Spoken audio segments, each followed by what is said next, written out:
biasa kalau di kampus kan ini namanya kolaborasi di bidang saintifik, bisa seminar, bisa staff exchange, bisa student exchange, simposium, research collaboration sama gitu. Jadi ini aktivitas biasa kalau di perguruan tinggi gitu. Jadi ini hanya rutin saja dilakukan setiap tahun, bahkan lebih dari 1 kali dalam 1 tahun. Kemudian Pak Rektor, ini kan kegiatan yang rutin dilakukan di lingkungan kampus, dan apa yang menjadi harapan output terhadap masyarakat sendiri melalui kegiatan? Ya paling tidak kan meningkatkan kapasitas berpikir warga kampus, bukan cuma mahasiswa tapi juga dosen. Jadi kan tukar informasi di bidang ilmu itu penting, dan memang dunianya kita cuma di situ. Kita tidak dituntut untuk bagaimana membangun rumah, bikin mobil. Kita scientific value, jadi kemampuan merekonstruksi cara berpikir. Ini terkait dengan pertanian, dan Sulawesi Tengah merupakan istilahnya dia punya potensi adalah dalam dunia pertanian. Hingga saat ini seperti apa kontribusi dari Fakultas Pertanian terhadap pertanian di Sulawesi Tengah ini, Pak? Ya, jadi secara operasional teknis kan ada dinas, kita hanya pemikiran di bidang pengembangan itu. Belanja dari pemerintah terkait dengan hasil penelitian yang dilakukan? Ya itu tergantung, karena kita tidak bisa memaksakan.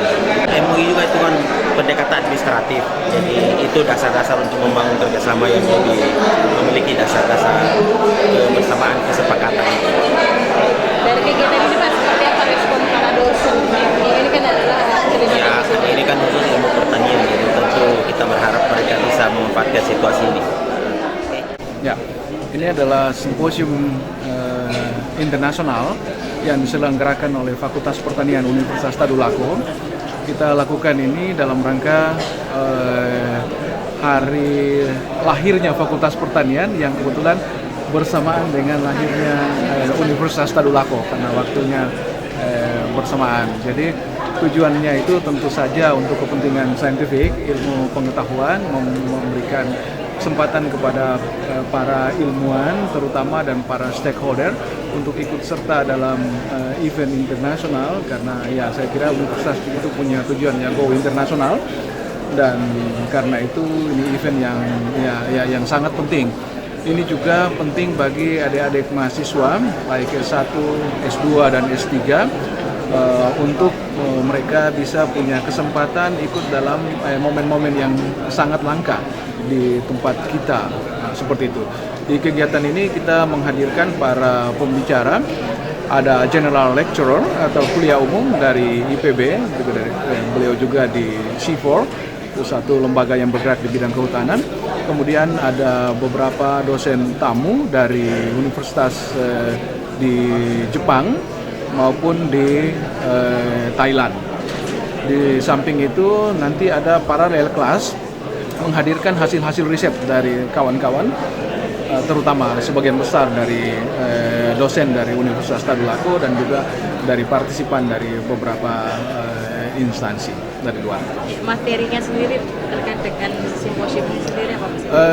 Ini topiknya lebih kepada jadi smart agriculture based on climate change. Jadi dia lebih bagaimana kita mengelola pertanian itu secara cerdas untuk menghadapi perubahan iklim.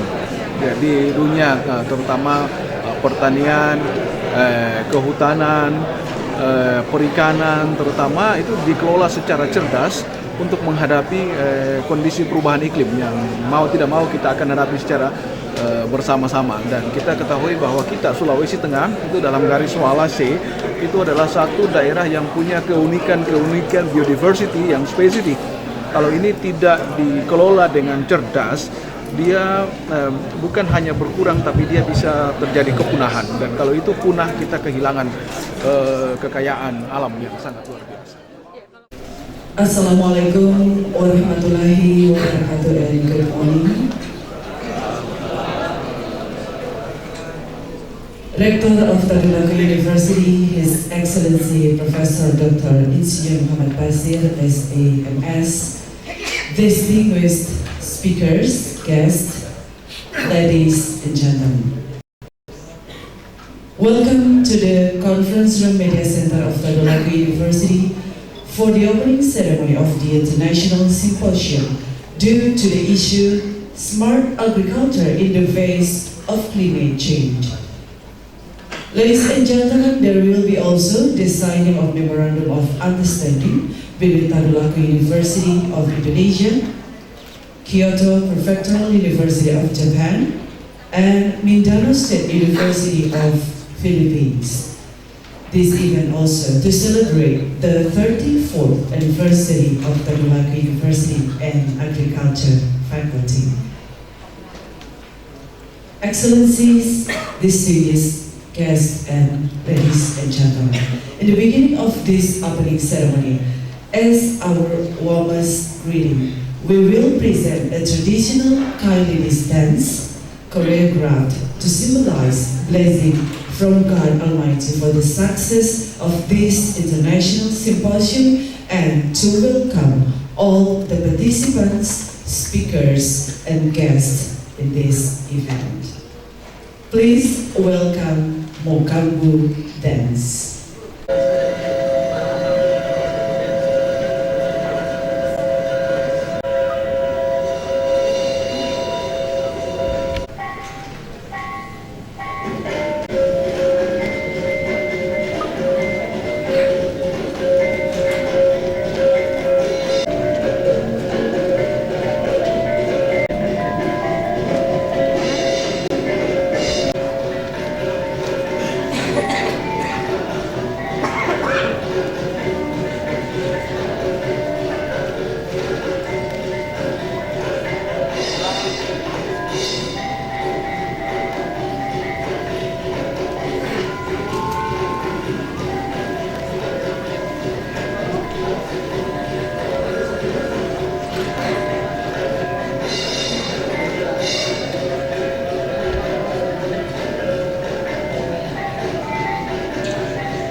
Ladies and gentlemen, the dancers are the students of Agriculture Faculty.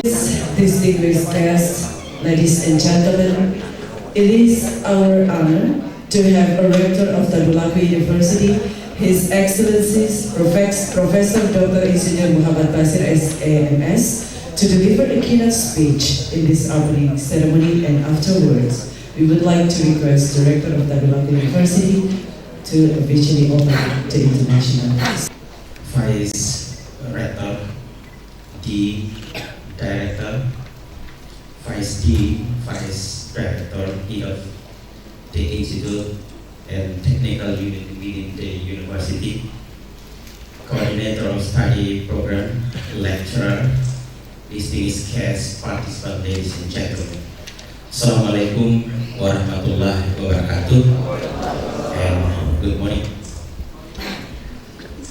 It's my great pleasure as Director of Tadulako University to welcome you all to this international seminar, especially our chief guest, Professor Muldiaksa of Bogor Agricultural University, Professor Takashi Shina of Kyoto Prefectural University, Kyoto, Japan, Professor Proserpina J. Rojas, Chancellor of Mindanao State University at Naawan, Misamis Oriental, Philippines, Professor Jongdok Bah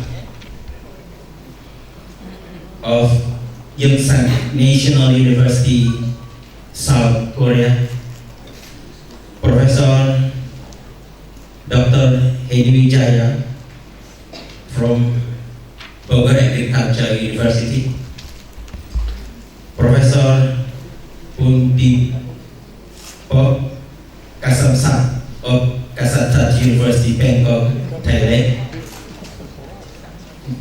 Excuse me. Andre Prekras of Kyoto Prefectural University, and Yoko Ishisaki, also from Kyoto Prefectural University. Welcome.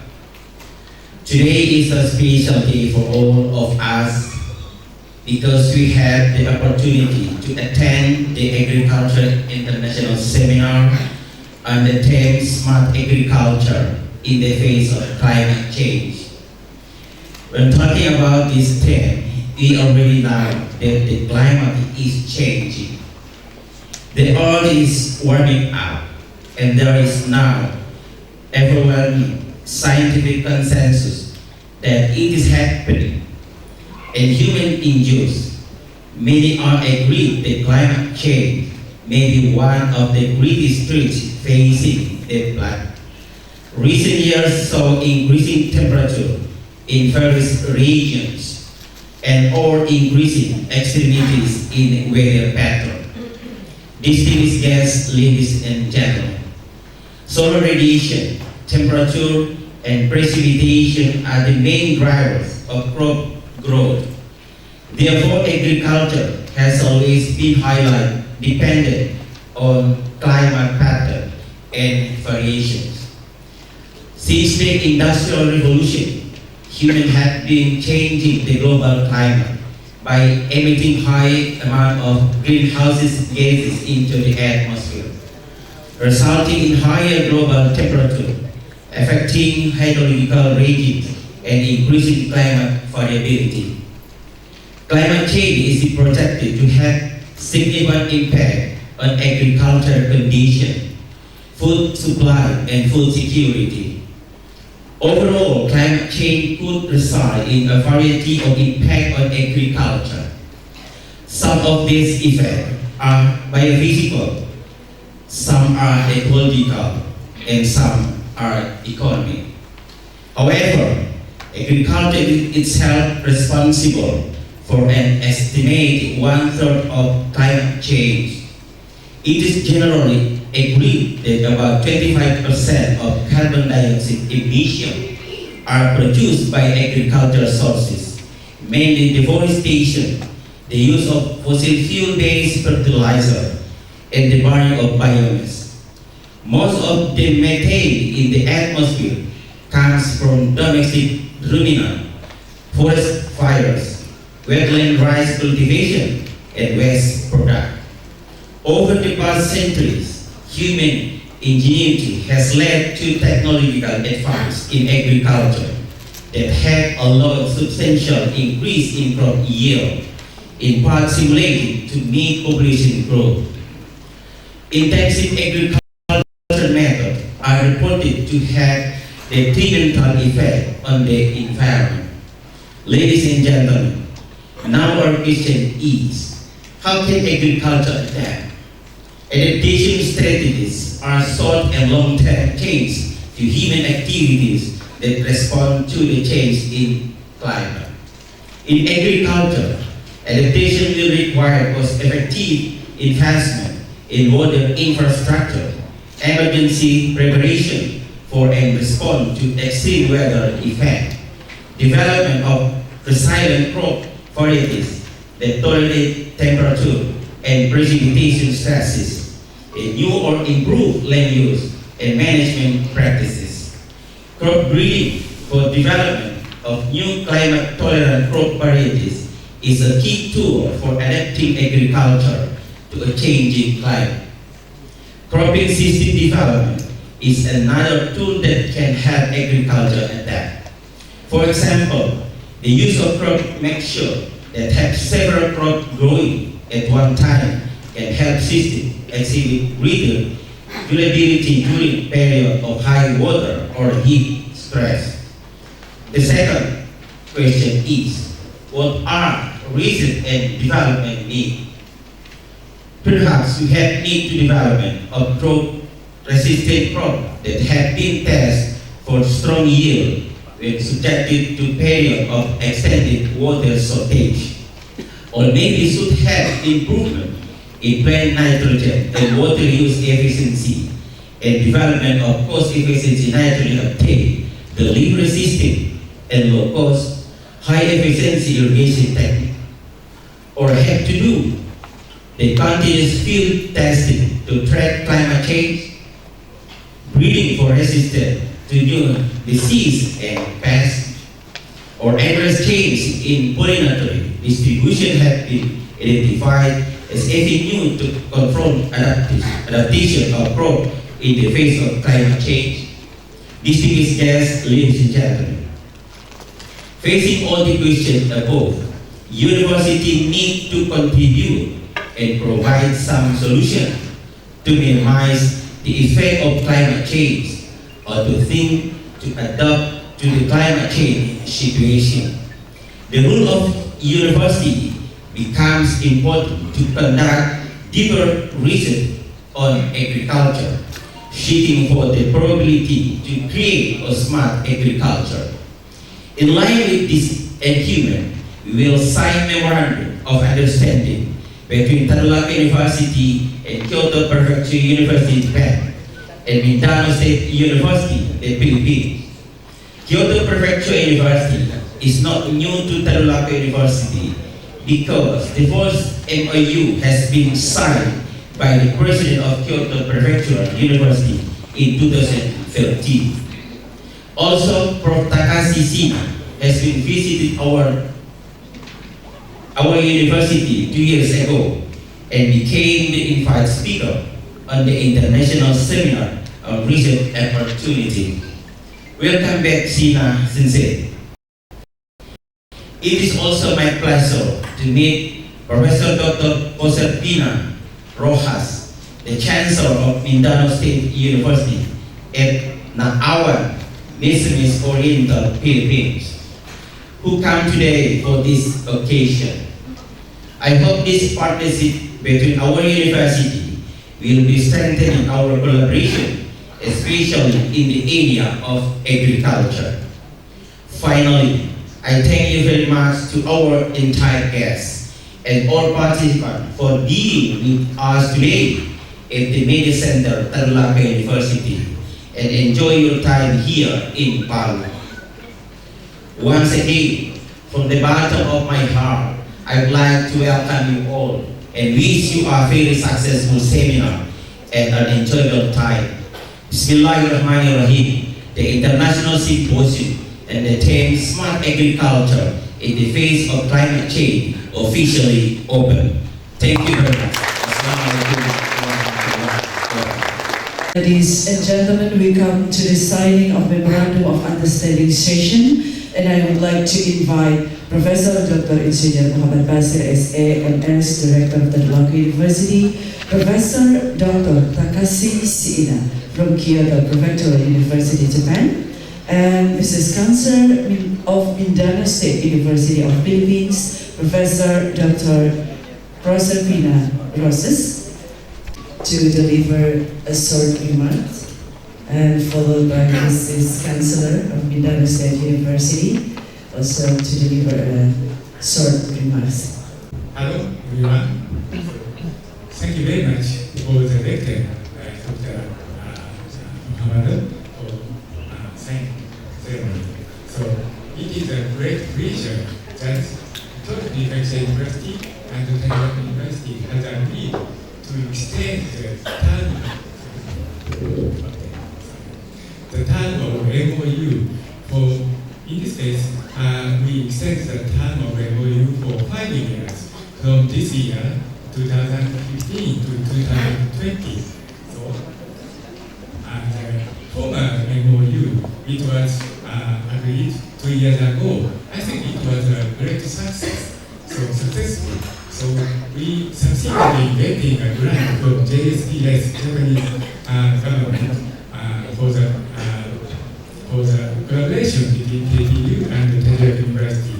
And we have already published 3 papers, international papers, in the collaboration with together in these 2 years. So I think the former MOU was so successful.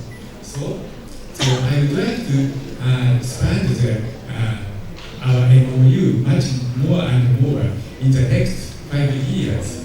So actually, my university has 3 faculties: Faculty of Literature, Faculty of Social Science, and Faculty of Life Science, Life and Environmental Sciences.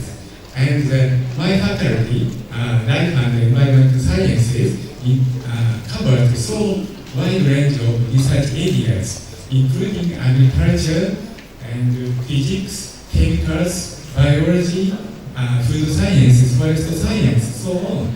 So if you are someone is interested in to do a collaboration with our university, just please contact me. So I will help your collaboration. Thank you very much. Names, because they're quite difficult, and I think our rector already enumerated them.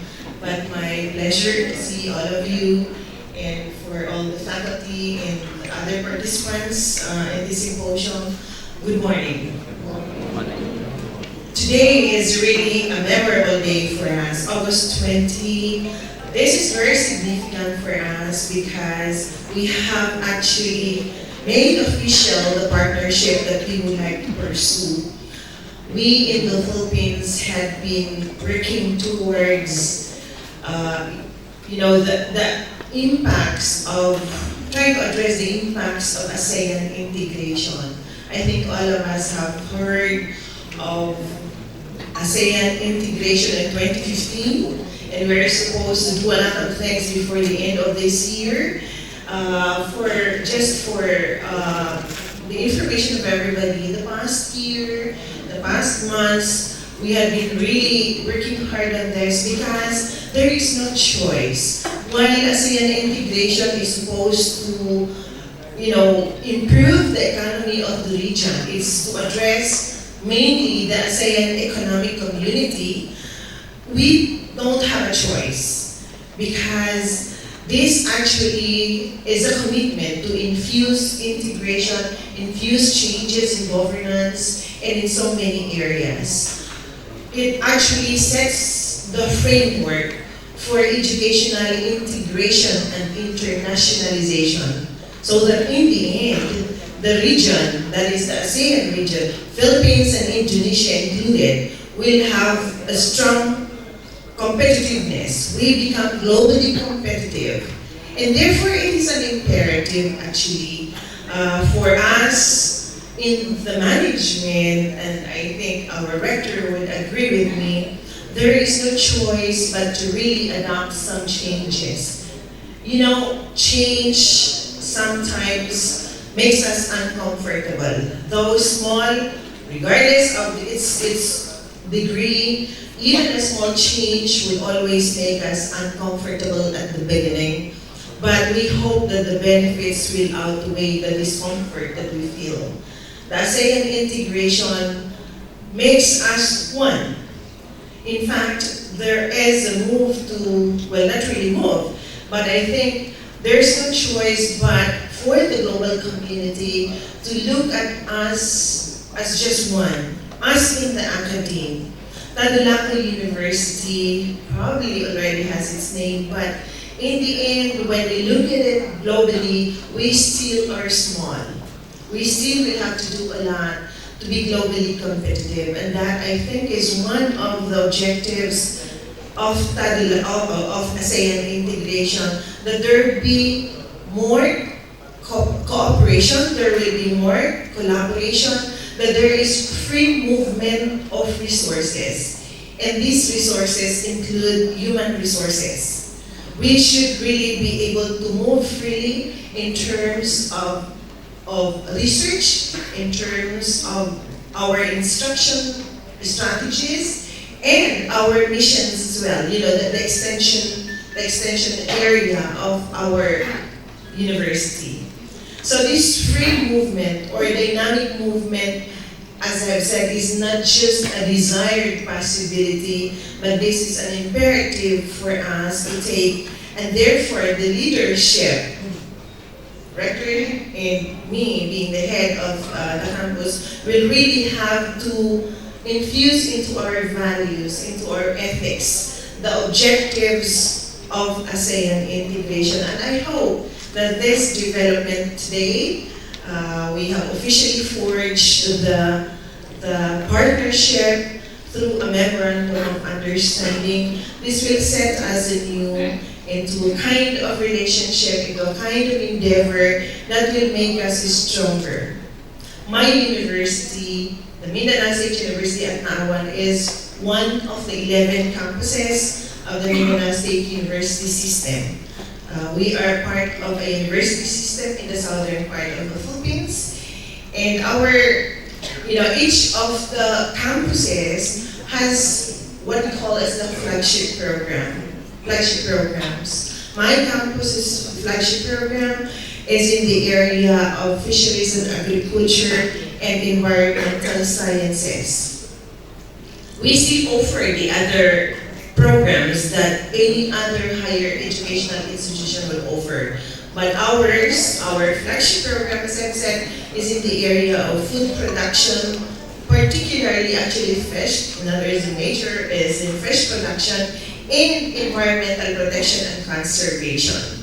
So as you can see, we do a lot of natural sciences work, and we hope that this partnership that we have forged today will make us a stronger force. There's a saying that says 1 + 1 = 3. That's synergism.